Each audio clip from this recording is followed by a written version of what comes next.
Hello and welcome to the AVForums podcast Games Edition. Now, unfortunately, your regular host, Steve Hill, is a little bit unwell. Unconfirmed reports that he's thrown his back out, lifting the Titan into his PC. But I'm sure you'll all join me in sending out Uri Geller-like telepathic thoughts of get well soon. That does mean that you're stuck with me, Mark Bottrand, as your host for this hopefully bumper Christmas edition. But joining me, as ever, is moderator and reviewer Leon Matthews. Evening, Leon. Ooh, using my official title. Wow, Yes. That's weird. That's very strange. Good evening, how are you? Yeah, fine. And we've also got reviewer and PC builder Ben Ingber. Hello, Ben. Hi, Mark. How you doing? Yep, good. And last but by no means least is reviewer and serial console seller Steve Carter. Oh, that's Evening, cold. Steve. That's cold. Good evening. Starting off early, man. Yeah, get him in while he can.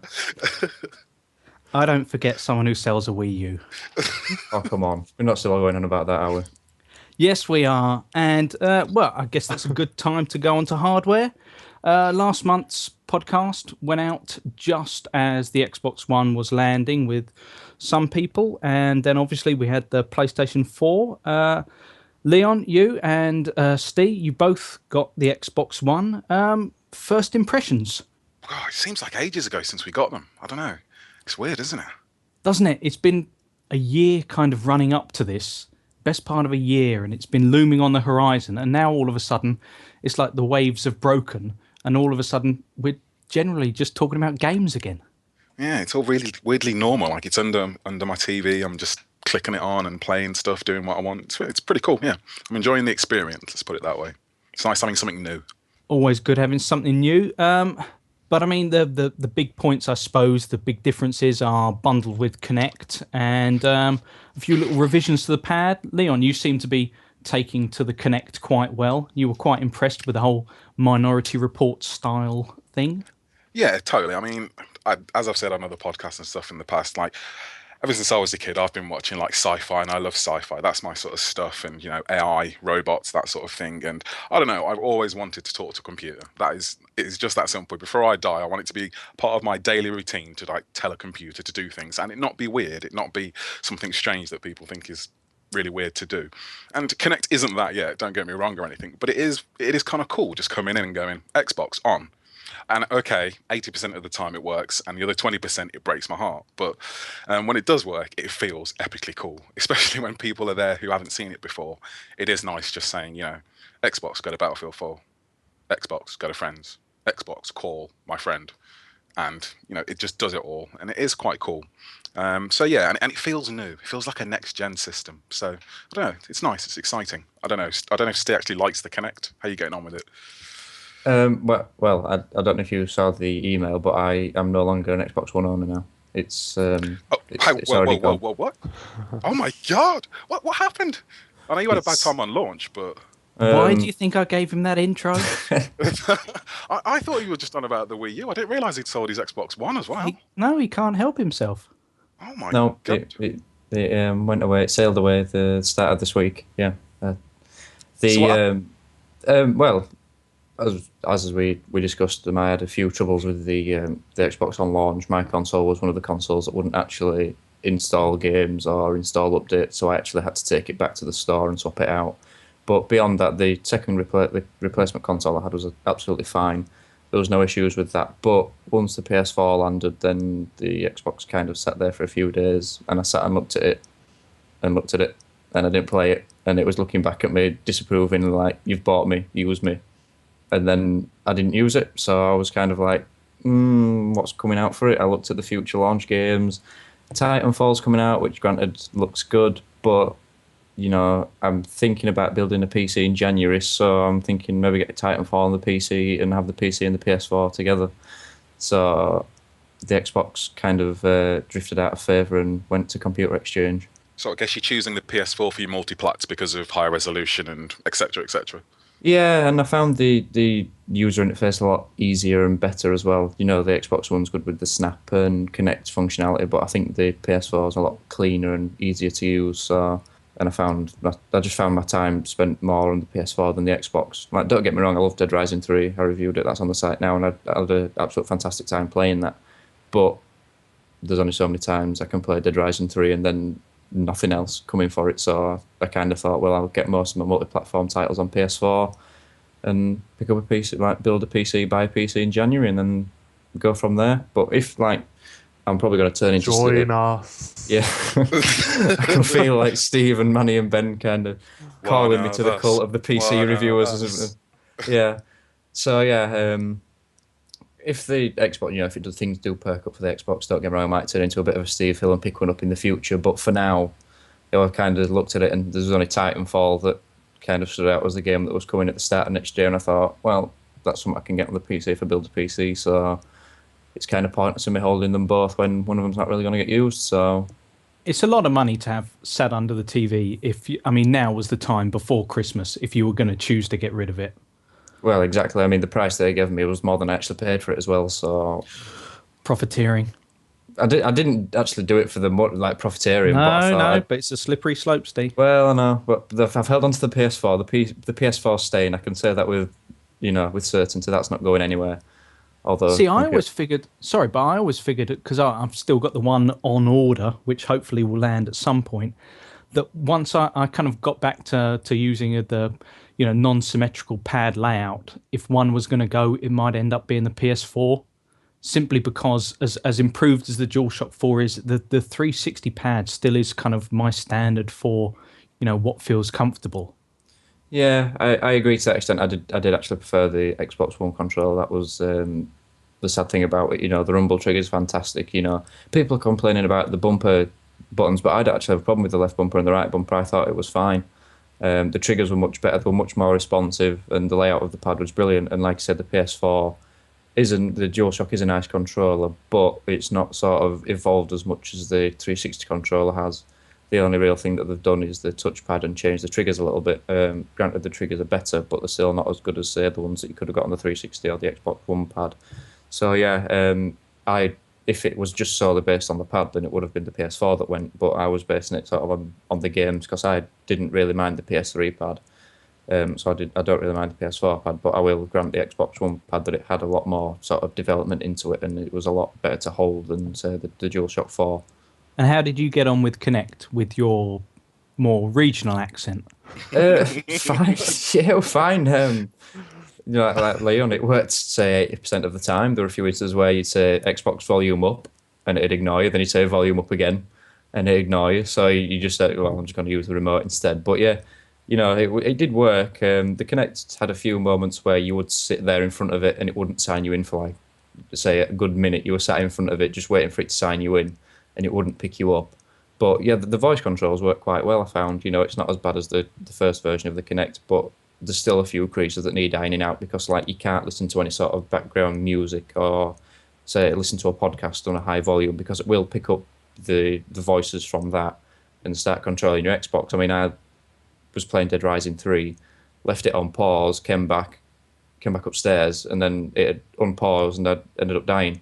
And there was naturally no one in the house. It was just me. So it just, for some reason, just decided it'd pick up a noise, unpause. I've had that. Yeah, Dead Rising 3 is really oddly sensitive. Yeah, and it's like you have in Dead Rising 3. Granted, you only have to say like resume or pause. You don't have to say Xbox pause or Xbox resume. But even so, there was nothing in the house that could vaguely sound like it said resume or pause or anything like that. So it's just in that game. So there's a few creases that need ironing out, and obviously it's it's the launch window, so there's bound to be problems. But I'd say overall the Kinect is a lot better than it was in its first outing. How much of that would you say there is? How much of that kind of, those kind of issues where, because it's new and you basically like what you've got, you kind of gloss over it? Because you were saying about 80/20 on Kinect, Leon, but that's just on accuracy of voice recognition, presumably. But how much kind of really annoying stuff, like games unpausing, that would drive me crazy? That's the thing. I think that's the thing. Kinect isn't that. It's not that big a deal with the Xbox One. I mean, it's there, and it is part of the whole philosophy for controlling the system with your voice and stuff like that. But certainly, movement isn't a big thing in Kinect. Like, every now and again, like I'm in front of the TV and I'll do something with my hands, and these little hands will pop in at the end of the screen, and it's like Kinect is telling me, "Oh, you want to do something with the screen?" I'm like, "Oh yeah, Kinect does do that, doesn't it? It is watching me," because I don't really use it like that. I just use it with my voice. So there's never anything game stopping because it's never really doing anything that important. Like in some games in Battlefield, I can say like, "Oh, what is it?" You can say all the menu stuff, so you can say, "Oh, I need ammo," or "Can I get a medic?" and stuff like that. So there's never anything so important that Kinect's just not that important that when it fails, it ruins the experience for me. When I'm playing a game, I'm playing the game like I always have been. So yes, as far from my perspective, I bought like, how many was it in the app? I bought 9 games on release. It's absolutely insane, and I downloaded them all on day one. See, that was the cool thing. Is like I haven't put a disc in my Xbox at all. I'm trying to see if I can get through the life fit without using a disc at all. You might have one of the dodgy drive ones and you won't know about it. I might do. I might need to throw a Blu-ray in there just to double check that the thing actually works. Because if not, I need to send it back. So if you're going all digital, then the little kind of price hike in first-party games, is that going to take its toll over the lifespan?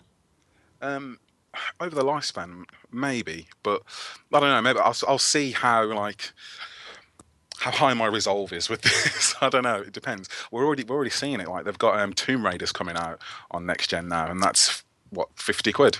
Do I want to pay 50 quid for Tomb Raider? That's just a little bit better with nice hair, Tress effects hair. I don't think I do. I don't know. Maybe I'll buy that on a disc and trade it back in or something. Maybe I'll reserve it for only super next-gen titles like Titanfall and stuff like that. I don't know. It sounds... I mean, some of the little upgrades do sound quite tenuous with that one, don't they? I think they've said voice commands in menus. Yeah. And the light on the DualShock 4 will change as well. Oh, nice. Yeah. Xbox invert Y-axis. Worth it. Totally worth it. But yeah, the Xbox in general, I am quite enjoying it. Like I say, I got 9 games, so I'm kind of, the worst thing to do whenever you buy a new game is to buy another new game. Like buying 2 new games together is the worst thing because one always never gets played, and I bought 9. So it's just weird. I mean, granted, a couple of them, Call of Duty and Battlefield, I've played them before. I know what they are. But then there are some new stuff. The Assassin's Creed, I've got Forza. I just don't know what to do. So I'm dipping my toes slowly into each one, not really playing all of them. You caved on Assassin's Creed 2? Yeah. Welcome I went to Assassin's Creed 4, but... Yeah. Every one of us that said that we weren't going to get it. Have you regretted it? Have you regretted it? I was going to ask you the same question. I think I might be regretting it. I'm not sure yet. I don't know if I've given it enough of a chance because it is quite different. I'm doing this naval combat, and it's kind of cool, and I'm getting into it, but I just don't know if I like it. Yeah, that's probably the worst bit about it, the naval bit. See, that's meant to be the fun bit, though, right? Isn't that what we're all excited about? Well, the thing is, it was in Assassin's Creed 3, and I didn't actually like that bit, and then they said that's what this game's going to be about, and it worried me. It's functional, it's much better than Assassin's Creed 3, but I think the better bits are the bits off land. Although I'll admit the hunting bits in the boat are quite cool. But the naval battles, they're a bit annoying. I was sold on the whole pirate thing. That's basically what kind of sold it to me, was that people said, you can kind of ignore the general Assassin's Creed nature of it and just go and be a pirate. And that was what kind of sold it to me. Yeah, but then why are you buying an Assassin's Creed game? Because there's not much out there at the moment. Yeah. That's the terrible thing with launches, which is you get to that point where you convince yourself that a game that you would never look at otherwise on an established console, you just say, no, actually, no. I really like, football games, despite the fact that I haven't played one in 3 years, or, racing games, even though you hate racing sims. You just go, no, this time might be different. I don't think anything could convince Ben to buy Forza 4 if you got an Xbox. No, I don't think I would. I did play Formula 1 on Leon's recommendation. Did you enjoy it? I'm just looking on Steam. The 19 minutes that I've played so far since I bought it, you've given it a chance then. December, were fine. That's not. You've not even got through the young drivers test, have you? Yeah, I have enjoyed Sonic. I've been playing Sonic and All Star Racers. That one. I've been playing that loads. It's basically like a better Mario Kart. But yeah, no, Forza. I don't think it's for me. I've been really getting into Forza, and I know like everybody laughed at Drivatar because that's a stupid name. and I'm laughing at it too. But it's actually really quite cool when friends drive avatars come up behind you and you're like, oh no, that's my mate, and I know he's a knob. It just comes and sideswipes you, takes you out, and it's amazing. You come back and you get a little message that says your drive avatar has been in 59 races and got you 75,000 credits or something like that. It's a pretty cool concept, which hopefully they'll be able to do it into other genres. Like if I had my shooter drive avatar or my shooter-tar. I don't. It just gets worse. I don't know. A shooter. It just, oh no, I don't know what I'm trying to say, but but yeah, if there was an AI representation of my shooting skills, I'd be really interested to see if people could like play against it and what it'd be like. That'd be quite cool. I would hate to see what the representation of my shooting skills would look like. Just going round in circles, looking at the floor, Throwing grenades at door hinges. I picked up that. I genuinely, I've had that experience. I've just picked up Battlefield 4, and I haven't changed it to be look down sights as R1, L1 and R1. Yeah. To aim and shoot, and so I've thrown so many grenades at doors and then just run away. And the worst thing is when you do it in like just it's triggering a cutscene or something like that, and you've got to stand there whilst this grenade's just wandering around your feet. What about just on the racing games thing? Need for Speed. Have you played much of that? I've I've been playing it loads. It's good. It's pretty good. Not enough players though, right? Is that just me? I haven't noticed that I've been, because I was, it's going to be this immersive online world, and it's going to be, I'm going to be doing an event, and oh no, somebody's crashing my event, man, and it's over, and I've got to run away, and oh, it's unpredictable. But it's nothing like that, really. It's just I do an event, and I think, oh, well, that was easy, and then I go and do another event, and then a cop catches me, and it's fun, but it's not as crazy as I thought it was going to be. No, The that's Overwatch where I stuff is the felt. most annoying bit. Say again, sorry? The Overwatch bit, the bit with the people who can do it through the app, the smart glass and things. That's the most annoying thing. Right, I've not encountered one of those players yet. Yeah, I just got one who was following me about. I was the racer, and he was just following me about, just constantly, just helping the cops all the time. Just following me, nobody else. Just like, yeah, I'm just going to drain your nitros. I'm just going to damage your vehicle, take all your tech off you. And I was like, just go away, just leave me alone. I just want to play the damn game. I think you can turn it off, I turned it to single player, and it still happened. I don't even know how that happened. I couldn't get away from it. I just felt like unplugging the your Ethernet house. cable. It's like, oh, it was just following me about for ages. But other than that, it's quite fun. Yeah, I've had a few games with people on the PSN from the forum, and that's been quite fun. It's a good What game. about on the subject of Forza, though? I know that the developers have come out and said that they're a little bit saddened by some of the perceptions of the game and how it uses microtransactions. Is that something that kind of you've looked into, Leon? I've heard about it, and I don't know. It's the same opinion I have of always of these things. Yeah, you've been selling like time saver packs or whatever and stuff like that. And I get it. The point is, isn't it something stupid? Like if you wanted to buy all the cars in the game, it would cost you like 500 quid or something. Like it's just, or is it one car costs like 500 quid and they wanted to make them really rare? I'm not sure, but there was stupid pricing it. I can't remember what it was, but it was ridiculous. Yeah. But I'm just never going to buy that. So that's why I don't know what the prices are, because I am never ever going to spend money buying cars when I could just earn them by playing the game through credits. Yeah. It's just a philosophy that I don't have. I would rather, if I'm there to play the game, why would I pay to take away the act of actually playing the game? It doesn't make any sense to me. Fair enough. And that's all he has to say about that. No. It's just stupid. Yeah, It is a I little agree. bit of a kind of weird cleft stick of damned if you do, damned if you don't. I mean, if there was a game that I absolutely kind of loved and wanted to pour the time into, but didn't have a way of doing so, how do you in any way drip feed that content out without making it something that you pay for or invest time in? If you make it too cheap, in which case then you completely undermine the whole point of the game and everyone would just go for it. But if you make it expensive, then it seems like you're kind of basically ridiculing people and trying to make money after charging full price for the game anyway.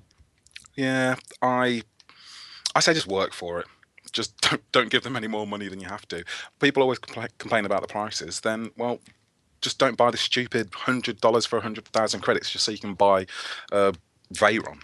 Like, just play the game and get the Veyron in a couple of months. Sound advice. Right. Well, in which case, then, fair enough. That's an Xbox One exclusive. We can move on to the PS4, which has slightly fewer exclusives at the moment. Steve, you decided to actually stick with this console for once. Well done. Yep, this was staying this time, yeah. Not bitter at all. So what was it then? Was it just simply a case of you get a good price for the Xbox One, it being the more expensive console, and there's not much between the two? Or was there anything particularly about the PS4 that you found yourself kind of gravitating towards? It was mainly it was the exclusives. I mean, I prefer a lot of the exclusives on Sony over Microsoft. I mean, I'm not like Leon. I've not really been a big fan of things like Gears of War and Halo, and he's going to hate me for saying it, but I've been sort of like, I've steered towards, like they say, the Killzone route, the Uncharted, the Infamous. And we had Killzone at launch, and whilst it looks absolutely fantastic, there's no two ways about it. It's got so much lens flare, it's absolutely ridiculous. The graphics are fantastic, but that is just one of the biggest letdowns for me of this start of this new generation. I was pinning my hopes on Killzone because I've loved Killzone 2, 3, and I loved Mercenary on the Vita. And fair enough, it's a bit of a bland universe, and it's got cockneyed Nazis in it as well, which is fair enough. It's a bit lame compared to something like Halo, which you're saying that like it's a bad thing. Well, there's only so much like Cockneys and Ray Winston you can take, can't you? Really, Cockney Nazis. That's fantastic. So yeah, I mean the Cockney Nazis are toned down a bit this time, but it's just like some of it's just an absolute mess. There's it seems like they've had ideas for this game for quite a while, and then the story came as a second thought. It's like, right, we need a bit where you're floating about in space with a destroyed space station. Yep, we've got that. Right, we need a bit where you're free falling through a breaking down city. Yep, we need that. And it's kind of like, right, we'll weave a story between that, and we'll just go with whatever comes out first. And it's like they've had this really good world where the Vectans and the Helghan are sharing the same planet now. They're sharing a city, and it's basically sort of futuristic representation of Eastern Berlin with the Berlin Wall. And it could have been an absolute fantastic story, between the two sides, kind of supposed to be living in harmony, but obviously still being bitter and fighting over territory. But instead, they've just made an absolute garbled nonsense of a story, which I can't actually make much sense of anymore. It's like you're this shadow marshal, and then you jump in about. You're not even on the planet half of the time. It's like you're trying to defend this planet from breaking down again, and you're not even on it. And it's like, what are you doing? Why are you going? Why are you in space? Why are you in this old city? And it's like, I have no idea what you're doing half of the time. And in the end, I just didn't bother completing it. There was a mission where you have to the free falling bit where you free fall through the city. I swear to God, he's free falling on a flat line straight forwards, not even falling down. He's just flying horizontally, free falling. I have no idea that was humanly possible ever, and it just does not make any sense. But yeah, that's Killzone was one of the things that drew me to the PS4. I haven't played NAC, which was the other exclusive, but things like Infamous, that's coming out in February, March next year. Me and Ben have loved the Infamous games, despite what anyone says. I think they're fantastic. And then Uncharted got announced not long ago as well. And I've always loved the Uncharted games, and I'd take Uncharted and Infamous over, say, Halo or Forza or Titanfall even. So that's what's making me... How did Killzone draw you to the PS4? Come on, man, that was a dud from a mile away. Everybody knew that. I was an advocate of Killzone 3. I actually quite enjoyed Killzone 3, and I was hoping something inside of me just said they've got new hardware. That level where you're in the Citadel building or whatever that gets destroyed, that's a quite good level because you're actually on the city, on the planet in the city that's been split in half. So that was actually quite a good level. But the rest of it, it's just nonsense. I admit that game is an absolute stinker, and anyone that gets it and just thinks that's going to be the game for them for the PS4 to see them over Christmas, I advise not to sink money into it. You'll just end up hating it. Let's get Battlefield 4 instead. Yeah, well, I have actually picked Battlefield up, which I thought I'd never ever say. I picked it up the other day and I actually quite enjoyed it. I've only played 2 or 3 games on it so far online because it took me about 3 days to download the update, but it's actually quite good online, I will admit that, and that looks absolutely fantastic on PS4 as well. I assume it will do on the Xbox One, but you can definitely tell that more effort's been put into it over the last generation of consoles. So what about the machine itself, though? Was there anything there that you found, particularly interesting? I mean, it is very much kind of just a continuation of of what Sony have been doing, and they've integrated some things from the Vita design and the way that it kind of all controls. Was there anything? I mean, do you have a Vita there, Steve? Yeah, I've got a Vita. I love the remote play. I think that's fantastic. Even I can play it on my internet connection. It's brilliant. There's very little lag. The only time when you notice a lag is when, say, you're playing online. The lag's, say, about 0.1 seconds or something. So in terms of like playing online in a shooter or a racing game, something where you need quick reactions, that's where you notice it.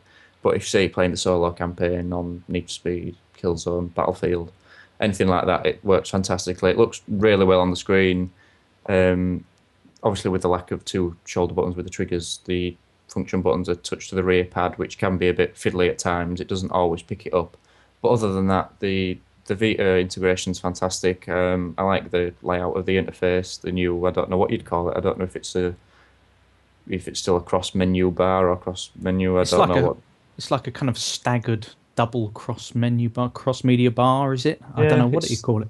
No, I don't think they actually called it anything really. So it's kind of just a bit of a menu screen sort of thing. But I actually quite like it. I think the tiles are nice. That sort of what's new bit at the bottom's nice, where you can see what people have been playing, what trophies they've got, and sort of screenshots they've shared. I found it a lot easier to use and smoother than the Xbox One, because like the apps thing was kind of housed in a subsection, whereas the PS4's like sort of easy to navigate. What's the installation like of games on the Xbox One versus the PS4? Because there's one thing that has actually really kind of surprised me about the PlayStation 4 is just how seamless it is. You can start playing straight away, and then kind of an hour later or 2 hours later, it will just tell you that everything was done an age ago, and you just didn't notice it. Yeah, well that's it. It's under a minute for the PS4 easily. I'd say when I installed. I got Lego Marvel the other day. If I installed Lego Marvel, it took under a minute, because obviously it installs the first half so you can play the game, and then it installs the second half whilst you're playing. The first half was installed in, say, 20 seconds, whereas when I was installing, say, Rise on the Xbox One, it took a good half an hour for it to get to 4%. And then come on, man. I bet those file sizes are wildly different on those games. Granted, it is, but they did say that the file wouldn't take this long. It was promised it wouldn't take half an hour to install, not even half a game. Were you just installing it or downloading it? No, this was just installing it from the disc. I bet. Think about Rise though, man. That's a beautiful game. That's the only game I've played and finished on the Xbox One. I've said I've been jumping in and out. At one point, I just went, "Oh, I got to stop," and I just played Rise, and I played Rise all the way through. It was a good game. It's not brilliant, but it looks fantastic, and it is a good game. Yeah, it looks absolutely amazing. So I don't know. Yeah, I mean, obviously, granted, Rise is a much bigger game than say Lego Marvel, but every game that I've installed, like say Assassin's Creed 4, Battlefield 4, Killzone, it's all been much quicker than what I've got on the Xbox. Maybe, granted, like Leon says, it might be because of the file size, but it wasn't touted by Microsoft that installation would take this long. And say when Rise got to 4% or 5%, it said, right, you're ready to play. So I pressed play, and then it just took me to another installation screen. So it's like I've gone from one to another, and it's like still installing. So it's like I can't really play it. So why have you told me I can start it? Weird. I didn't have that experience on mine. I mean, I don't know. I think it's strange because I've kind of done on mine remotely. On launch day, I bought all my games before I even picked up a console. So then when I turned on my Xbox One, I logged in, and it was literally just there downloading my games. I didn't even have to buy them. They were just sat on my Xbox One because I'd logged into it. And then I went away, made a cup of tea, looked around the console a little bit, and then started playing one game. And then the next thing I knew, they're all kind of just there. So it was kind of, the installation procedure for me isn't really a thing because I just don't see it. I'm not saying it's not long. I'm not disputing That's because you're hooked into the Matrix, though. Think of us. You're plugged directly into the Microsoft servers. Well, yeah, I've got very fast internet. So, to me, this is the thing. I mean, IGN did a video where you can get only 20 of the games actually on the hard drive before it fills up. I think it's 360 gig or something like that. So at some point, I'm going to have to completely delete games and just re-download them if I want to. And to me, yeah, that's not a massive deal because my internet is actually that fast. So I don't really mind. So again, installing and downloading stuff, it's kind of just not the barrier that other people have. And that's why I don't really understand the problem that other people have. So I don't know. Installation just isn't a thing for me. Only thing that did genuinely surprised me was just how quiet it is. I was wondering how the Xbox One is on those kind of grounds, because obviously that's made to be kept on for large periods of time. Is it whisper quiet? Yeah, you As wouldn't far even as know I'm it was aware. on. Yeah, hadn't noticed it. So If you see the size of the fan, it's hardly surprising, really. yeah, it's a good thing it rotates like once every 3 hours or something. It's that big. Well, that's all good. So perhaps we can move on then. It just seems only fair to mention the other next gen console, which it is. The Wii U. Ben, I believe you and Steve have both been lusting after Super Mario 3D World, and you were even considering picking up a Wii U. Have you done so yet?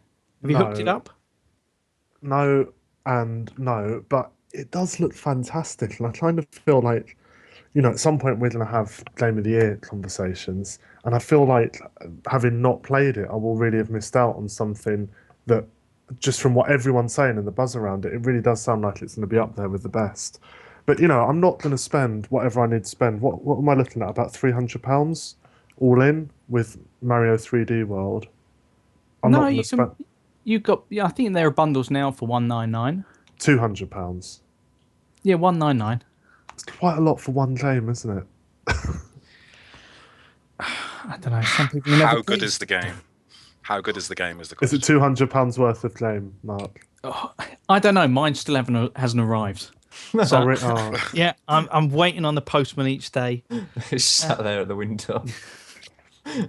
That's what pushed me to, in fact, order Battlefield 4. From the sublime to the ridiculous. So you've gone from Mario to Battlefield. No, actually, it was worse for me. I went from Tearaway to Battlefield 4, and I've never felt such a gaming shock in my entire life. I was just trying to think of any similarity between the two. Uh, I can't. No. What platform are you playing Battlefield on? Sorry. on PS4. On PS4. Okay, cool. So I'm just intrigued. I really wish we were on the same platform because I like shooting my friends, like finding them in servers and killing them. But aside from the urge to do that to you, I just want to see your reaction to like the general chaos of 64-player combat. I would make no sport whatsoever. I try to hide behind the idea that if I go for something vaguely medic related in any kind of FPS, that somehow I'm helping the team, but I'm not. I'm hiding. That's like me on Team Fortress 2. Just get behind a guy with a massive gun as a medic, and just hang out there and try not to die. You're thinking too big. All you got to do, Battlefield, for like people who just try and get in and think, oh my god, it's just crazy, I got to do this, and then a jet crashes into a building, so I got to try and shoot it, and then a tank comes, and then I got to do something to that. It's like, whoa, just calm down. Hey, first thing, run past everything. Like you don't need to fight. If it's in a vehicle and you're on your feet, you're probably going to die, so don't do it. And just pick something. Like, and the medic thing's good. They've merged that into the assault class. So just be an assault for a while until you get the paddles, and then just run around with the paddles out. And eventually you'll get to a place in a map where it's pretty busy and people are dying all the time, and you can just run around jumping and zapping people back to life.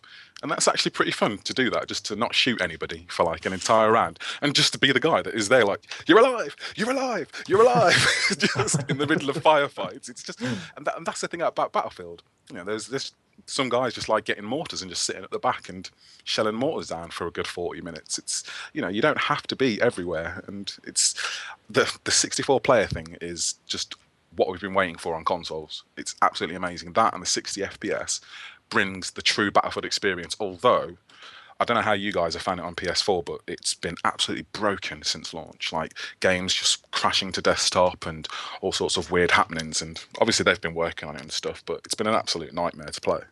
Yeah. Have they been working on it though? I mean, well, it was a delayed patch. There were crashes. There's been talk of refunds. There's now talk of a potential lawsuit. It's pretty bad. But the problem is, it's so freaking good when it works. Like when you get a good map and a good game and nothing goes wrong, you can see why it's brilliant. But when it doesn't, it's absolutely maddening. It's absolutely maddening. On that subject, though, I've had Need for Speed crash to the main menu screen a few times, more than Battlefield. So It's Really, I obviously- haven't had any crashes in that at all. Yeah, it might just be a PS4 thing, but I've been talking on Twitter and a couple of other people have had it as well. This is Just- almost unknown for consoles, though, isn't it? Yeah, I mean, sometimes it just crashes and it crashes, but this is just throwing you out. This threw you out of the game. This one. I mean, Battlefield always launches poorly. Like that's a bit harsh to Battlefield. Online multiplayer games launch poorly generally. The bound to out. Exactly, but this has been worse than usual. I mean, You've got to admit, it plays into the whole kind of EA as the worst company in the world. Unfortunately, kind of stigma, doesn't it? Yeah, it really does. Upping the price by £3 as well. But they had new consoles to develop for and stuff, and I don't know, something slipped through the net, obviously. But I think the Xbox One patch dropped the other day. I think it might have been Friday, and I played it briefly this morning or the other morning, I don't think it's crashed on me recently. Oh, it's really good. Just go play it. It's good. Can I, just on the subject of massively multiplayer shooters, can I just very briefly give a bit of a plug to a mod that's coming out for Just Cause 2. It's a multiplayer mod that allows for, well, I've played it on a server with 600 players on the map, but I think it might be possible to get nearly 2,000 players on the map. Holy hell. That's crazy. At the same time. All right, yeah, at the same time on one map, and no way. I can't put into words. It's like the Wild West, right? It's just absolute chaos. That's ridiculous. It's fairly laggy. The hit detector fairly laggy. Like basically, your character you'll be fine doing your business, and maybe 2/3 of the other players on the screen will be, but then like randomly people will just kind of sort of blip about from here to there. But it is chaos on an unprecedented level. The side chat in there is just carnage. Like you can imagine with that many people all sort of chatting and saying stuff. It's just a wall of text that passes faster than US soap credits. But I've just, I don't know why, but I've spent, I'll just check. I've spent 4 hours on it so far. I've only had it for a couple of days because it's officially launched tomorrow, but it's still in beta now. At the moment, there's just this one server, so everyone's on that map, and it's just hilarious. Like you can transport anywhere you want, so everyone goes to the airport as they do with these things, and there's just planes flying about all over the place. There's people kamikazing in, and you're just kind of running around on the runway somewhere, and all of a sudden you'll just be taken out by this massive kind of jet plane just ploughing straight through you. There's people jumping on top of planes trying to kind of hijack them. It's honestly, it's carnage, it's madness. It's probably, there's no value to it. I mean, there's nothing worthwhile that comes out of playing it at all. Is there any objectives or anything? Is there any game types or modes or anything? No. It's just a free for all. You can earn money, which is predominantly for killing people, which encourages obviously PvP. So there's no real sort of co-op stuff going on. And with that money, you can buy stuff, but why buy anything when you can just go and take one? There's, I don't know how much any of you played Just Cause. You reviewed it, I think, Leon, didn't you? I completed the thing, yeah. Well, I think I played probably about an hour's worth of story missions. I loved it. And then probably about 7 or 8 or maybe double that hours of just messing about, and that's what the multiplayer is like, but just with other people, and there's loads of different vehicle types. Yeah, and as I was saying, there's no point in buying anything because you can just go and steal it. But I don't know if you remember, there's that airship up towards the north of the map. Yeah, you have to catch a helicopter. It's got a nightclub on it. That's right, that's the one, yeah. But what you can do now is you can teleport to just above it, and so like on there, that is just chaos. There's people, I was there must have been about 50 people running around on it trying to shoot each other while about 10 helicopters circle it, just spraying the whole thing with bullets. It's just absolute carnage, and to call it fun might be stretching it a bit, but it's just fascinating. I've spent so long with it, and there'll be people that'll just I know, sort of like Steve's thing earlier in Need for Speed, they'll just pick on you, they'll see you and they'll want you dead, and they'll come after you until you're dead. And it won't take very long for you to be doing the same. To start off playing it as, why is this guy trying to shoot me? I'm just minding my own business, trying to attach a boat to a helicopter and fly around. And then, after an hour or so, you're doing that to everyone. You're the one spraying the deck of this airship with bullets and missiles and just trying, sort of screaming wildly at the screen, trying to kill anyone. But anyway, I mean, if anyone out there has got a lot of PC, a lot of copy of Just Cause, which in the sales is always about £1.20. Pick up the multiplayer mod. It's free and it's chaos on an unparalleled level. I haven't played it so far with fewer than 500 players on the map. That's crazy. Nuts, yeah. So I mean, it's not polished at all. I'd hesitate to even call it enjoyable, but it's an experience that I've never had before, so it's well worth the look. I've never played a game with that many people in it. That would be interesting to me. Just the sheer numbers. What does 2,000 people look like at the same time? Well, is it just everything's exploding? I mean, Just Cause 2 is crazy on its own merits anyway. I mean, the whole grappling thing, because you can grapple onto anything and jump onto any vehicle and stuff. So that just must be pretty crazy. It is. It's really full on. I mean, obviously the map is huge. You know, the size of that map. I'm not sure that. I mean, the only thing that I think I've played with Bidler is probably the Arma 2 DayZ thing. But I think it's a few years old now, isn't it? Just Cause 2. But I think it's still probably not one of the biggest maps. So, but because people, like with any multiplayer on a big map, people sort of gather around certain areas at the airport, a couple of the cities, and there's this one little island that I didn't know about before called Pi, which is, I mean, it's probably big enough that if you had, I don't know, maybe 100 characters standing right next to each other, it would be full. So I mean, it's tiny, tiny little thing, and there's just it's just boats round there, helicopters shooting everything, people spawning on it. Whenever you spawn from, I think, the highest point that you can get to. So you just start off, you spawn, you're just falling, like plummeting down towards Earth, and there's people spawning all around you as you're doing it, and there's parachutes everywhere, and helicopter gunships and aeroplanes, and it's just absolute chaos. People, in the way it sort of, I think it encourages the worst, brings the worst out of people. But what else is Just Cause other than a kind of chaos simulator? That's what it's for. You wouldn't really want proper, serious co-op objectives or anything. I think the whole point is really carnage. I'm not sure how much I'll play it in the future, but it's had like I say, it's had about 4 hours of my time so far, and it will probably have at least that again before I get bored of it. So it's worth a look. So is this the kind of thing though that keeps you or drew you to, build your own PC rather than go down the next gen route? Because there is certainly it's one sphere that has never really taken off with the consoles. I mean, I remember was it Unreal Tournament 3 when that hit consoles, that had a bunch of mods for it, but then the whole kind of mod scene for consoles never took off. But yet it's still there alive and well for PCs. One of the things that sold it to me actually is I had a laptop that was able to play some older games, and I picked up the original Deus Ex and I started to play it, and I thought, oh, this is, I'm not a massive kind of graphics person. I'm not huge about the visuals, but it looked really dated. It didn't play very well. But I sort of stumbled upon the fact there's a whole series of mods for it, and I installed them all. And this was on the old laptop, and it just completely transformed the experience. Brought the graphics up to date, changed some of the control schemes and all of that. And it was definitely a part of me thinking I'm going to build my own PC. I would be lying if I said at the time I'd even bothered to think far enough ahead to think I'm doing this rather than go next-gen consoles. I mean, I'm going to pick up a PS4 at some point for Infamous alone. It's probably some point early next year.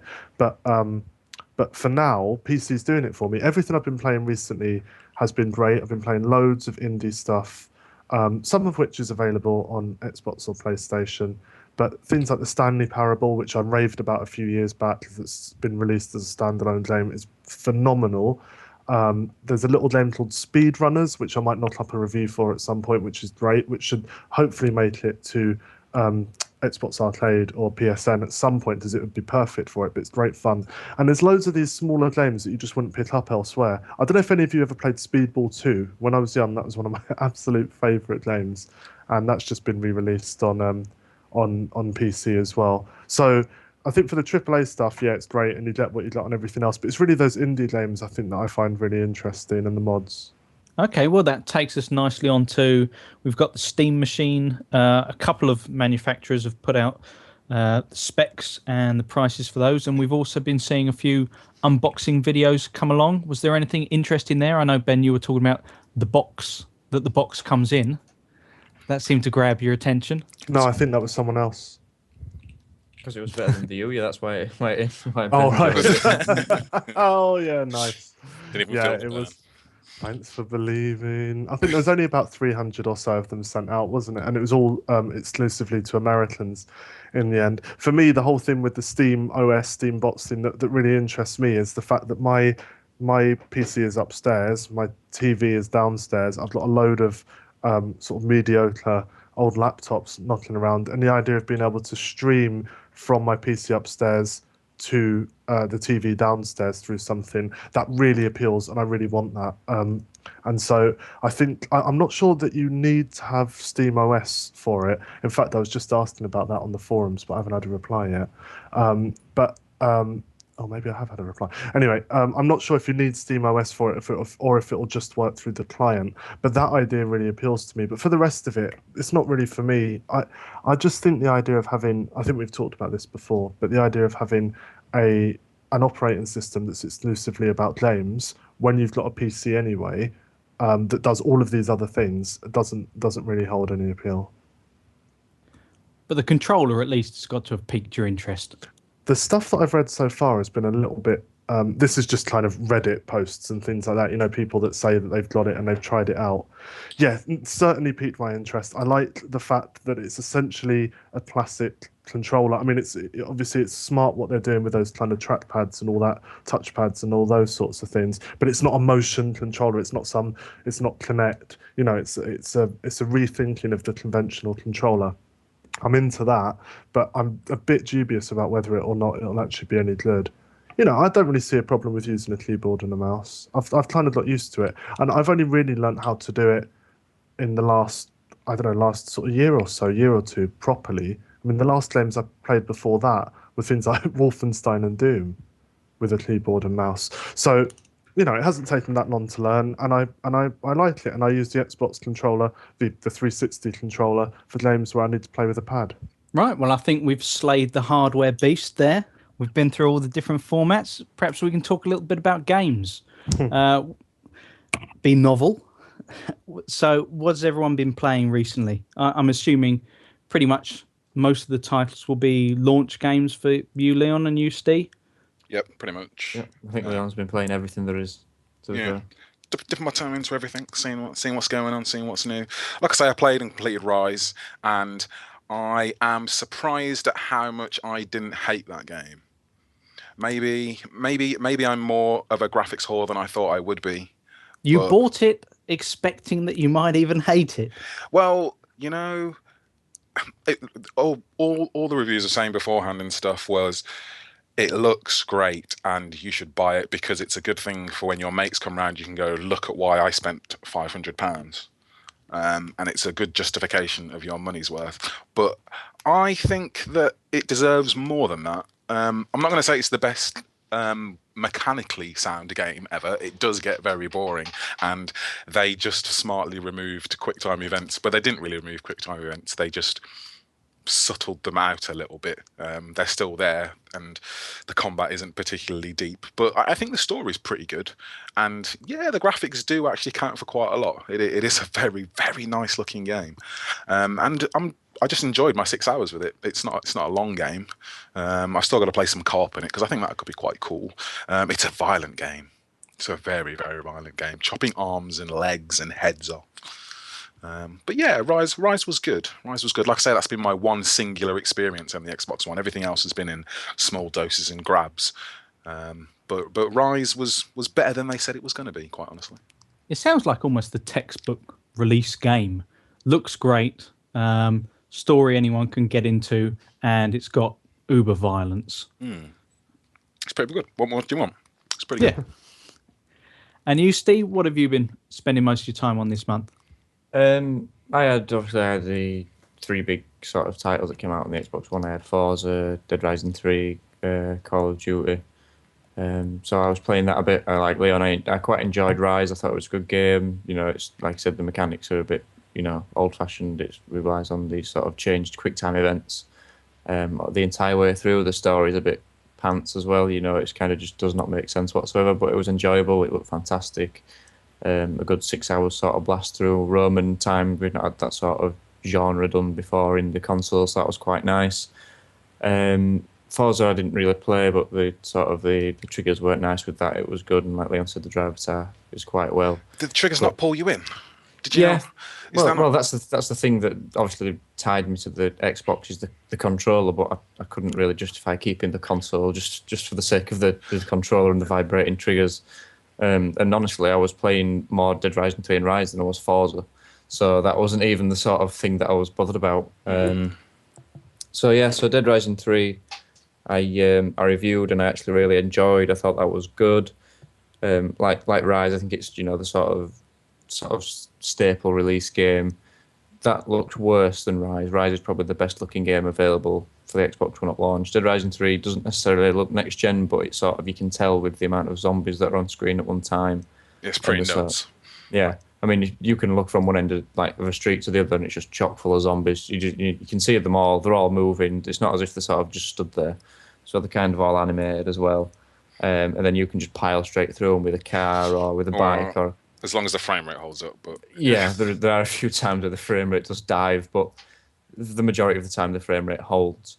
But I found Dead Rising 3 to probably be the best sort of the best launch game that I had for the Xbox One. I completed Dead Rising 3, and I enjoyed Dead Rising 3 a lot more, which was strange considering that I didn't actually like Dead Rising 1 or 2 particularly. I think the sort of flaws with those two games have been sort of ironed out in this one. The mechanics are a lot more stable and a lot easier. The weapon customization and the vehicle customization is fantastic. You can just make pretty much anything you want on the fly. It's there in front of you, and you can just go lop some arms off, lop some heads off, electrocute some zombies, set them on fire, and away you go. And it's quite, I'd say mindless fun in a way, because you can just you don't even have to do the missions. I mean, you have a time limit on the whole thing. You have to be out of the city by 6 days in game time. So you do have a sort of limit, but you can just basically just drive about, do a few side missions, kill a few zombies, and it's just actually fun. What about the look of the whole game, though? Because I know there was a lot of reaction to they've gone for this darker kind of Walking Dead aesthetic. It all looks quite kind of a bit more grey. Certainly less of the comic book colour of the previous games. Yeah, but when you're dressed in I don't know, a gimp outfit and firing dildos from a leaf blower, it's still pretty funny. Still got a sense of humour about it somewhere in there. Yeah, there are a few classic moments. Like I said in the review, there's a side mission where there's an obese woman on a mobility scooter that you have to kill. And it's just moments like that. There's, you do wonder what they were thinking during development. So there are a few gem moments in there, but the sort of more somber side of the story, like it is a more Walking Dead sort of style thing, I think it doesn't suffer from that. I think if anything, it suffers more from the frame rate issues and the texture and popping and the draw distance popping sometimes. I think that harms the game more than the story. I think the story is sort of kind of, it's quite nice. It blends the silly elements with the serious elements quite well.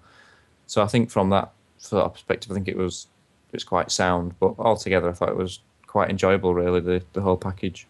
Ben, what have you been playing? I'm kind of hoping here that I've got a Tearaway ally. I've been playing everything. I've been playing, and I had a hernia operation, as I mentioned on the forums and on here. That doesn't count as a game. Surgeon simulator. Operation. 10 points for a catheter.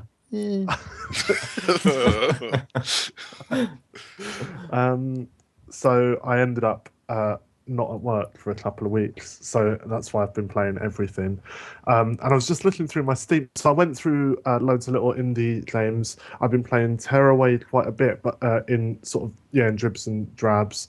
I played a load of stuff that I wanted to play for ages, like Dear Esther, Brutal Legend. Why did no one tell me it was great? I really, really enjoyed it. It was he loves a good bit of Jack Black, does Ben? Jack Black, come on now. Well, I don't know, man. I just thought it was funny. I played Were you on drugs at the time? A Jewish indie game called The Shiver, from start to finish, which is a kind of a Jewish point and click adventure game that ends in in the most bizarre sort of shootout fight thing that if you ever get a chance to watch online, you should do. I strongly disagreed with the politics of the thing, but the game was quite fun. I played and No, it wasn't fun at all. I don't know what I'm saying. It just made me laugh all the way through. I played and completed Hotline Miami, which is amazing. Why everyone should play it. Hotline Miami is great. The thing though that sort of really sucked me in, especially recently, well, two things I guess, other than Just Cause 2, has been Brothers: A Tale of Two Sons, which I think is multi-platform and is utterly stunning, and I think everyone should play it. I keep hearing this. That's all you hear about Brothers is so good. I've heard it so much now that if I go and play it, I'm pretty sure it's not going to be as good as I think it's going to be. Well, actually, I went in it off the back of only Niall's review on the site. He gave it 6 out of 10, and I can see why. I can really see what his reservations were, but I didn't really know very much else about it, to be honest. So I went in with lower expectations and was really impressed. Impressed because I thought they created an emotionally engaging story, which is always a good thing if it's done well. But the mechanics of normally what you get with that is often a fairly kind of run-of-the-mill game in terms of design or mechanics, but they really did do something interesting with this. And you play with a pad, even on PC, and one thumbstick controls one character, the other thumbstick controls another character, and that's it. And so you move them both around sort of simultaneously. And at the first, it's a tiny bit sort of mind-bending, and there's a couple of times where it isn't perfect. But overall, I'd say the game, in terms of what it sets out to do, it does it almost flawlessly, and it's a real, genuine Game of the Year contender, as far as I'm concerned. Does it require you to have a sibling for you to get it? No, my sister's 10 years older than me, and we're not like in any way like the two people in there. The answer is emphatically no. Fair play. And in fact, the emotion. One of the things I really liked about it is Niall in the review on the site. And I think actually, what was the other review I read? It might have been Eurogamer, kind of criticised some of the way that kind of you sort of emotionally engage with the characters, the way they engage with each other. But I think this is a thing where, without any spoilers at all, the emotional impact at the end is actually done through the design of the game, rather than just the way they go to a cutscene or the way an event happens. It's more like, oh, and now I have to do this thing. It's really is you interacting with it that has that kind of punch towards the end. I think it's really great. You know, it's not going to change the world or anything, but I just love it. Like with The Walking Dead last year, when something sets out to do a thing and then does that thing to the best that it can be done, much like Tearaway as well, I think, which I know, Mark, you've been almost evangelical about. Yes, Game of the Year contender. It's oh wow, we're doing that, are we? PS hatred coming here. We're pinning those masks to the wall right now. Okay. Yeah, yes, we will. I tell you, Tearaway is one of those games where, like, I enjoyed Little Big Planet because it's from Media Molecule, who were behind Little Big Planet. I enjoyed the idea of Little Big Planet perhaps more than I ever really enjoyed the games until it came to the Vita. And then it seemed to have found its home there because it used the kind of interesting tech and of the handheld. But Tearaway just takes all that and kind of ramps it up to 10.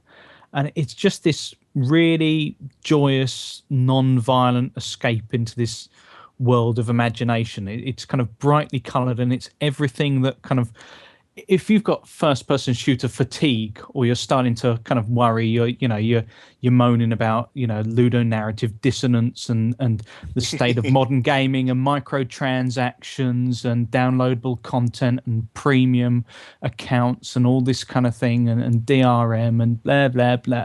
Play Tearaway. If you want to get a console this Christmas, pick up a Vita. If you want a family kind of console for Christmas, get a Vita and get Tearaway, because there is nothing more heartwarming than designing a crown for a squirrel. Those bits are cool. You said all of that, and then the last thing I would have thought you'd have put at the end of that sentence was build a crown for a squirrel. What other game can you build a crown for a squirrel?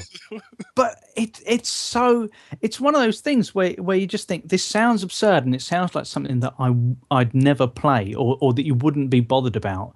But somehow it draws you in. Like when you've got to take a photograph to design an elk a new coat, you take care doing it. I wandered around my house. I'd kill myself. Finding textures to put on the elk.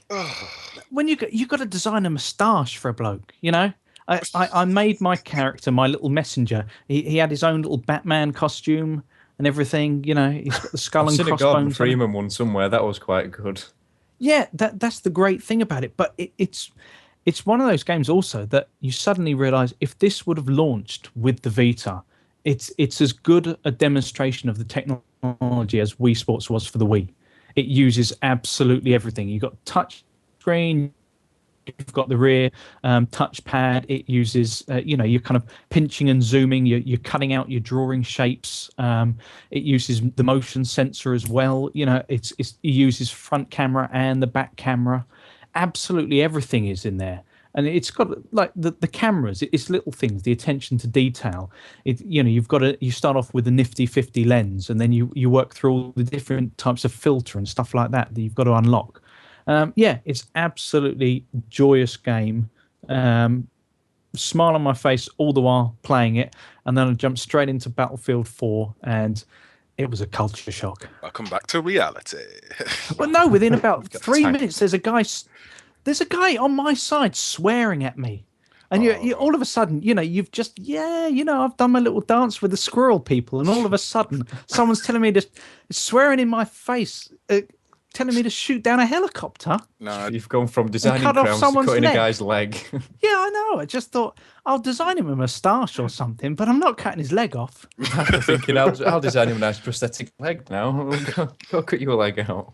Best of his advice as well, really, is you should jump on the forums. There's probably people playing on the PS4 Battlefield 4, and there'll be way more. Maybe they're not having better conversations about better things, but I hope they are. On the 360 side or on the Xbox side, there it's a pretty good bunch of lads. So I can't imagine it's any different on the PSN side. So there's probably people out there who you could team up with for a better experience. Well, my tactics in multiplayer is usually kind of Operation Human Sacrifice. Well, yeah, safety in numbers. You should be the human shield. No, I don't You can run the do... dummy for like the obliteration missions. Whoever's got the bomb, you run in front of them and take the bullet. Now that sounds worthwhile. That kind of ties into my blind panic. I go through these weird stages in Battlefield where I start off and I think, right, I'll go, I'll run between cover and things like that, and then all of a sudden I kind of seem to find myself alone, and then you see a tank and this rush of blood to your head just says, charge it. No, run at it, kamikaze it. For no reason, I'll draw the fire. Would you do that in real life if a tank came at you down the road? You think, yes, I'm having it. You wouldn't, would you? No, but it's just straight down the pipe. Yeah, that blind moment of panic where you just, I see people who can play these games where they're just, they're calmly lining up shots and that kind of thing. I never get that, Yeah. It comes with practice. It's just practice. That's all it is. It's hours. Yeah. It's all this Super Mario and what have you. It's not trained you well for Battlefield. Yeah. No, exactly. That's the thing. If I was more used to, shall we say, being under enemy fire, I'd be fine. Yeah, there's not much of a killer in you, is there, Mark? There's no green pipes to jump down in Battlefield, unfortunately. No. You can shout in Tearaway and make your own echo. That's gaming to me. I'm sorry. That's just pure niceness. I love the fact that Teletubbies style, your face is the sun. Yes, that is great. Although I have to say, that was slightly shocking to start with, because I didn't know that happened. And so the weirdest thing when you're sat there and you don't realise that you're slouched looking gormlessly at the screen, and all of a sudden the camera kicks in and there's your face in the sun, and you're just thinking, what the hell is that? And it's you, kind of, tongue stuck out, half dribbling, gawping at it. You should never let anyone take a picture of you while you're deep in concentration gaming, because it's not a good sight. Well, the Kinect is doing it constantly and sending it to the NSA, so don't worry about that. Yep. But all they'll get information about is things like bad posture amongst young people. That's it. Right, so that's my recommendation for a Christmas gaming present. But we chatted a bit on the weekly poddy about tech memories of Christmas past, and that inevitably ended up touching on gaming. So I thought I'd throw the question out to the games team. Memories of games Christmas past, one particular Christmas that either, kick-started you on the road to this being a passion, or perhaps just the most significant occurrence. Leon, go to you first. I think my Master System was probably a Christmas gift for me at some point, and my parents not realizing that video games had to go into systems, but luckily having Alex Kidd on it, and just playing Alex Kidd over and over and over again until I convinced my mom that she actually had to go to the shop and buy something else. So yeah, that's one of my favorite, probably Christmas, because I think I got that for Christmas. So yeah, that's probably my best Christmas gaming memory, I think. And did you get any other games with it soon after or anything like that? Oh god, I think I had Echo the Dolphin. Was that on the Master System? Yeah, I think I did have that on Master System. I can't even remember what else I had, to be honest with you. My memory is so bad. But yeah, I loved my Master System. Alex Kidd is the only thing I can remember playing on that game, on that system. That's weird. You've blanked out all other memories on that system. I've blanked out all of the memories. That's the only game that I can truly recall playing properly on that system. I know I had other stuff. Did you stick with Sega though after that? Was that kind of putting you on the road down one manufacturer? I was. I had a Mega Drive, yeah. So then I was a Sonic kid. So yeah, I never had a NES, never had a SNES. I never had a Saturn, or a Dreamcast. And then yeah, I just became a Microsoft person. Sorry to end it with. No, that was just you didn't have a SNES and you didn't have a Dreamcast. No, you've missed out. I have missed out. Right, Steve, I've got a feeling that yours might be strangely recent console, perhaps. No, as obviously, like with me being younger, I've sort of like more recent memories. I mean, the sort of thing that. What? Sorry. No, I was just going to ask whether it was the Acorn or the BBC Micro, perhaps. For what now? It was a joke about you being young. Do you not know what a BBC Micro is, Steve? I have no idea what you're talking about right now. Thatcher's Britain, mate. Oh my god, I had them in school. They had them in school. Oh. This is the tumbleweed moment. This is the customary tumbleweed moment right now. Oh my god, you never had a BBC Micro. Sorry. Nope. Okay, continue. Was Granny's Garden on the BBC Micro? Granny's Garden. Let me see. What was that on? That sounds wrong, no matter what it was. It was the BBC Micro. Mate, listen, it was in 1983. I was 3 or 4. I wasn't even an idea by then. Granny's Garden. Look, Stop saying Granny's Garden. Listen, if you're a listener to this, just please find the thread and tell these guys about Granny's Garden. It was amazing. It was amazing. If there's any sort of bad gifs or pictures with this, I'm going to be very disappointed. Did you have a good time? There was an evil witch. There was puzzles. What did you have to do with Granny's Garden? Did you have to tend to it? Smell nice. Oh no. You started it. That's all I'm saying. Oh dear. You're very disappointing. I apologise. Anyway, Steve, you were telling us about your first console. With Granny's Garden. Oh dear. Right. Yeah. So the sort of thing that set me off in the sort of more modern gaming scene was when I sort of got the Xbox 360 the year that came out. But my sort of earlier memories at Christmas were things like getting the PS1 with sort of like Tomb Raider and Final Fantasy VII. They're sort of, I mean, I was only young. Granted, I was only like sort of like, I can't remember what year Final Fantasy came out, but I was only, let's say, like 8 or something. But that was sort of, I remember sitting there and watching my brother play that for hours on end, and that sort of intrigued me. So, and I remember playing sort of Mega Drive, Dreamcast, sort of like put and putter or something, sort of like Tailspin and all that sort of stuff on the Mega Drive Master System. So, yeah, I'd say the more definitive sort of moments were sort of like more recent with the sort of like the PS2, the Xbox 360, getting those for Christmas. They're sort of the more poignant memories of more sort of, for want of a better phrase, sort of more hardcore or serious gaming, getting me into it. Call of Duty 4 in particular, when that first came out with the 360, that was a good year. That's so weird to hear you That's talk about. frighteningly recent. Yeah. How old's the Xbox? The 360 now, is it 7 years? Yeah, I mean 2007 was Call of Duty 4. Not that it's bad. I'm just saying it's strange hearing you talk about it like that. I was 15 then. That's crazy. That's nuts. 7 years ago, I was 15, so that's kind of young. So No, that's good. That's good. I can't imagine having Call of Duty 4 when I was 15. My God, the thing I would I wouldn't be here today. I don't know. I've been born. Yeah, No. yeah. Youngsters today. It's crazy. So, Ben, what was your kind of memories in a It's, post Granny's Garden Don't world? start this again. No, actually, the Christmas memory I have of video games consoles is genuinely one of the most painful memories that I've got. And I didn't know this was going to come up, and it's really unpleasant to talk about. But I was basically, 12 or 13 when the SNES came out, and I bought it. And sometimes my dad listens to these podcasts, and I feel terrible even talking about this to this day. But basically, I was probably the most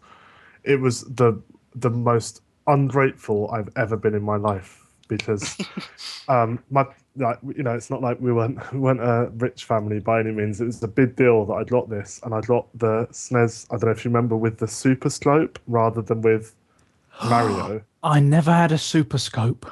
And I really wanted Mario, and I didn't behave very well about it at all, and it makes me feel terrible to this day, because it was probably the biggest present I'd ever been bought as well. So there was that. There was that, and that was probably my biggest Christmas. So listen, if you're quite young out there and your parents lovingly buy you something that they really want, that they know you really want, but get it ever so slightly wrong, just be gracious. Good advice. And almost certainly my kids at some point in the next few years are going to be incredibly ungrateful for something that I do for them. So I'm sure it all goes around and comes around. Give them But the yeah, W. I think I actually got on a much brighter note. I think I actually got my Spectrum 48K for Christmas. It was definitely either Christmas or a birthday, and that was the most thrilled I'd ever been in my life. And it was amazing, and I used to sit there for hours writing, sort of 10 print Ben, 20 glow to 10, and sort of laugh hysterically at the screen. So those were the two things I think for Christmas. One a lot brighter than the other. Michael Jackson's Moonwalker. That's what I had. Sorry. On the Master System. Yeah, man. And Golden Axe, apparently. I was really disappointed with myself not remembering anything that I played on that thing, and I'm just looking down the list of Master System games going, oh yeah, I did play that. I was always Nintendo back in the day. Yes. All the cool kids were. My brother was always Sega. Those stupid 3 buttons. Do you remember Sonic what they for did with life. Street Fighter? That was embarrassing. You had to Yeah. press the start button, or you had to press a button in order to switch between kick and punch. Oh dear. Something like that. It was stupid anyway. And also Desert Storm, that wasn't as good. I can still list all of the things that were inferior about the Mega Drive. But there again, they did get blood in RoboCop vs Terminator. They did. Yeah, I think there was a cheat on the SNES though. I'm pretty sure. Wasn't there a way to get blood on that?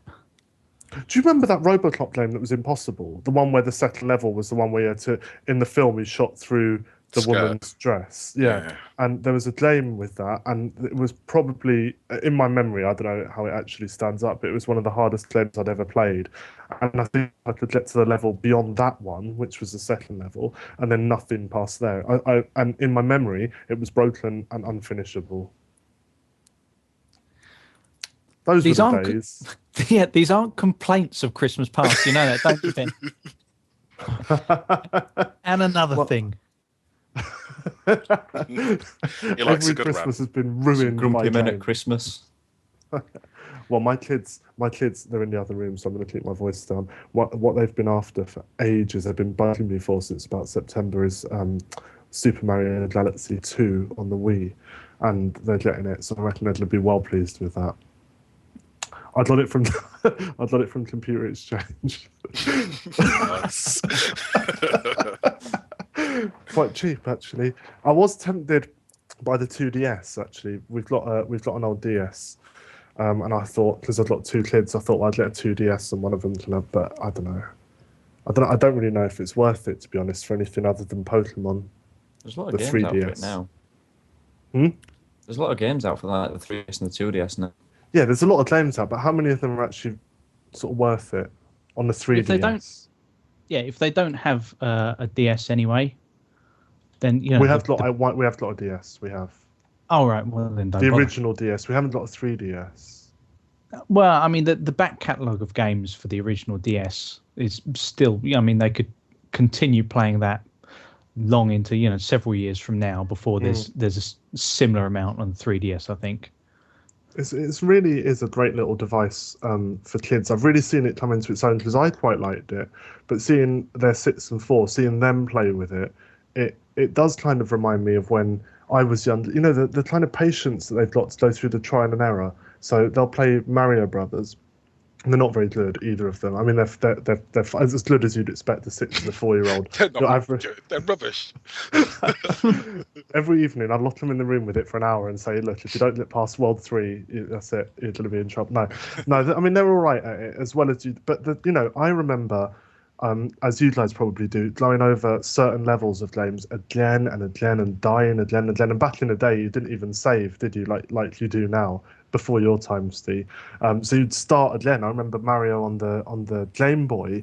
I must have played those first levels hundreds of times. Do you remember you'd build up the maximum amount of lives? You'd just keep going back to a particular point where you'd get 3 1-ups in a level or something like that, so that when you finally got to the point where you were stuck, you'd have a ridiculous amount of lives. Well, that's funny that you should say that, because that's exactly what... There's a level on Mario on the DS where there's ice, and you can sort of slide on your bum down and take out loads of enemies at once. You get a 1-up at the end of it.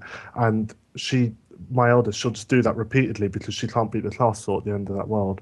So it's funny, isn't it? Because you think these days our kids have got no patience for it, and they're spoilt by the fact you can save and you can always move on. And I think in Mario on the Wii, if you get stuck, doesn't Luigi pop up and show you how to do the level if you die too many times? But actually, they enjoy it, I think, just as much as we did. There's something about trying and trying and trying and trying until you get it that's really satisfying. I think that we're losing that a little bit with games. I think if anything, they've changed for adults, not for kids. Because kids, what they lack in skill, they make up for in abundance of free time. So they can keep playing a level again and again and again. I mean, there was a particular bit in Tearaway where I was just kind of thinking, I've changed. At one point, like kind of falling off a particular ledge, trying to get to one area, I would have just done that again and again and again. And then after, kind of an hour or something, you'd finally get it. And that sense of elation would be just kind of unreal. Now it's like, if I die more than three times in the space of a couple of minutes in one place, I just think the natural thought is, well, this game's broken. This is rubbish. But I'll chuck out my gaming memory. I said on the weekly poddy about getting my SNES, and that was significant. But I have to say, as a slightly sad, but as an adult, getting a Wii on launch day, taking it home and wrapping it for myself. Oh my God. Give over. You can write this stuff, man. It's amazing. It sounds Did you like actually one of pick it those up in your really Zelda dark costume as sort of well? sitcoms. You wrapped it for yourself. Did you not even open it? You didn't even open it? No, of course not. I wrapped it as soon It as I isn't got home. heartwarming. It isn't heartwarming. What date did that come out? What gap was there between the release date and Christmas? That was only about 3 weeks. That's like wrapping an Xbox One or a PS4 and just leaving it sat there. A lot of people have done that, People on the forums have done that. That's For the point. It themselves. makes a special Christmas. You've got no joy in your hearts. Yeah. Yeah, we'll call it that. That's an entirely different conversation. But yes. Tainted by Grandma's garden. Granny's garden. You even remember the exact title. It's Granny's, mate. Honestly, you would. I think if you were shown it, because we're about the same age, aren't we? You must have had it at school on the BBC Micro. I'm just gonna look it up and just real quick. Hold on a second. I'm not sure my schools even had BBC Micros. What? That would have been primary school, I'm thinking. Yeah, but that's what Thatcher did, wasn't it? I'm not going to search Granny's Garden in Google. I went to a ridiculously small primary school. See, someone else doesn't recall it. I'm looking at pictures of it as well, so I'm trying to YouTube. I didn't dare search Granny's Garden in YouTube. Yeah, I just walked straight into that trap, and it wasn't as bad as you thought. It's actually all right. The world. What got in his garden was actually all right. Oh. No, the pictures that the search term returned. I think we'll cut that short there.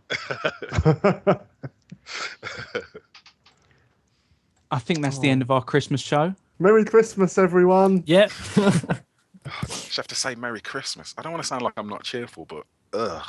You're not. I don't know. Yeah, Merry Christmas. Okay, well, that brings our Christmas edition to a close. All that remains is to thank our participants. Leon Matthews, cheers, Leon. Cheers. And Ben Ingber, thanks, Ben. Merry Christmas. And Steve Carter. Thanks very much. Okay, well, that's it for this edition. We will see you again next month.